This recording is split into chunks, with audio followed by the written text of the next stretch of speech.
ఈ దేశ అత్యున్నత న్యాయస్థానం సుప్రీంకోర్టు. అందులో ప్రధాన న్యాయమూర్తి బిఆర్ గవై గారి మీద ఏకంగా ఒక న్యాయవాది కాల్లో ఉన్న షూ తీసి చెప్పి ఇసిరేయడం అత్యంత హేటెడ్‌కి పరాకాష్ట ఇది. అత్యంత కలవరపెట్టిన అంశం.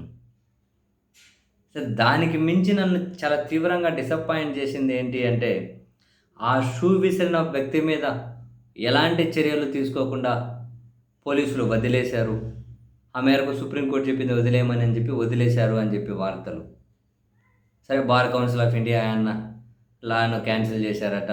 అంటే న్యాయవాది లా ప్రాక్టీస్‌ని క్యాన్సిల్ చేశారట. ఆ కథ పక్కన పెడితే, సుప్రీంకోర్టు ప్రధాన న్యాయమూర్తి మీద సుప్రీంకోర్టులోనే చెప్పి విసిరిన వాళ్ళ మీద కనీసం చట్ట ప్రకారం చర్యలు తీసుకోకపోతే, ఇక కింది కోర్టులలో జడ్జిల మీద ఇంకేమన్నా చేస్తే అది ఇన్స్పిరేషన్‌గా తీసుకొని, అవును, ఈరోజు లాయరు చేశాడు ఆ పని. Bar council of India practice suspend చేసింది. రేపు వాడు కక్షిదారు చేస్తాడు ఆ పని. అప్పుడు వాడిని ఏం చేస్తారు? అప్పుడు పోలీసులు కేసు పెట్టి శిక్షిస్తారా?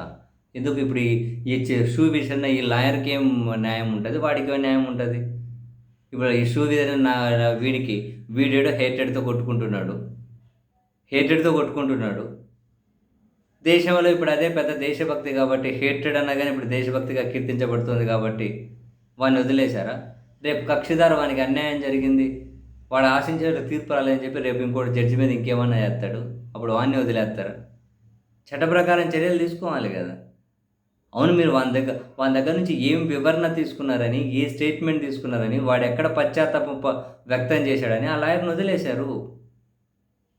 ఎక్కడైనా గనక ఇటువంటివి జరిగినప్పుడు న్యాయస్థానాలు సుమోటోగా తీసుకున్నాయట, ఇటువంటివి జరగకుండా ఇంకేమో చేస్తున్నాయట, ఇంకేదో అని మనం వింటూ ఉంటాం. సుప్రీంకోర్టు ప్రధాన న్యాయమూర్తి మీద ఇది జరిగినా కూడా ఇంకేం మరి గిమోటాలు ఏం లేవా? మీ ముందే జరిగింది. దేశ అత్యున్నత సర్వోన్నత న్యాయస్థానంలోనే. ప్రధాని గారు కాల్ చేశారట, ఇది ప్రతి భారతీయుడు బాధపడుతున్నాడట. బాధపడి ప్రయోజనం ఏంది? బాధపడుతున్నాడంటే దానికి కారణమైన వాళ్ళని శిక్షించాలి. ఇంకోసారి రిపీట్ కాకుండా ఎలాంటి చర్యలు తీసుకుంటారో ప్రకటించండి. కారణమైన వాడిని వదిలేసి ఇంకెంత బాధపడితే నాకు అర్థం కాలే. అవునబ్బా, దీన్ని రెఫరెన్స్‌గా తీసుకొని రేపు హైకోర్టులో ఇంకొకరు ఇంకేమని ఇసిరేస్తాడు. వీడు షూ ఇసిరేసాడు, ఇంకోటి నెక్స్ట్ 2 షూలు ఇసిరేస్తాడు. ఆ తర్వాత ఇంకోటి ఇంకా కత్తినో ఇసిరేస్తాడు. దాన్ని ఇన్స్పిరేషన్‌గా తీసుకొని అప్పుడు ఏం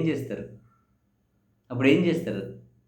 సుప్రీంకోర్టు కనుక వదిలేస్తే, అరే మీరు ఏ లైన్ మీద వదిలేశారా అంటున్నా. మీకు ఆ పవర్స్ ఉన్నాయి కాబట్టి వదిలేస్తారా? మీకు ఆ పవర్స్ ఉన్నాయి కాబట్టి. అవును, చట్ట ప్రకారం వాని మీద చర్యలు తీసుకొని వాడిని క్షమించాలంటే వాని ఇంటికి పోయి తినేసి రండి. ఒకవేళ వాడు అలో చేస్తే, కులమో, మతమో అనే ఫీలింగ్ లేకుండా వాని ఇంట్లోకి అలో చేస్తే మీరు పోయి తినేసి రాపోండి, తాగేసి రాపోండి. అది మీరు చూసుకోండి. కానీ దేశానికి ఒక ఒక ఒక ఏమంటారు, ఒక ఫ్రేమ్‌వర్క్ ఉంటుంది కదా! ఒక స్ట్రక్చర్ అనేది ఉంటుంది కదా! ఒక లైన్ అనేది ఉంటుంది కదా! సింపుల్ లాజిక్ అబ్బా! వీడు షూ ఇసిరాడు, రేపు ఇంకో 2 షూలు ఇసిరేత్తారు. వాడిని వదిలేస్తారా? ఇంకోటి కత్తి ఇసిరేస్తాడు, వదిలేస్తాడా? ఈరోజు లాయర్ విసిరాడు, రేపు కక్షిదారు విసురుతాడు. ఏం చేస్తారు? ఎట్లా వదిలేస్తారు అట్లా? మనం ఉరిదీయమని చెప్పట్లే ఎవరు. కానీ చట్ట ప్రకారం కూడా ఏం చర్యలు ఇనిషియేట్ తీసుకోకుండా, ఇటువంటివి రిపీట్ కాకుండా ఏది సుప్రీంకోర్టు నుంచి ఒక ప్రకటన ఏది? ఏదో మనకు అర్థం కాలేదు. మళ్ళీ పాపం వాడు షూ కొనుక్కుంటాడో లేదో అని చెప్పి ఇసిరేసిన షూ కానీ వానికే ఇచ్చి పంపించిందట. వీలైతే సన్మానాలు చేస్తారు ఈరోజు రేపు. మీరు చూడండి వాడిని సోషల్ మీడియాలో హేటెడ్ పీపుల్ని చూస్తుంటే వానికి సన్మానాలు చేసేటట్లుంది ఈరోజు రేపు. అరే, ఏం సిస్టమ్ రా బాబు! బహిరంగ హేట్రెడ్ని కనుక న్యాయస్థానంలో జరిగిన దాన్ని కూడా శిక్షించలేకపోతే ఏదైనా పుట్టకోసా ఇంకెవరేం చేసేది ఉంటుంది?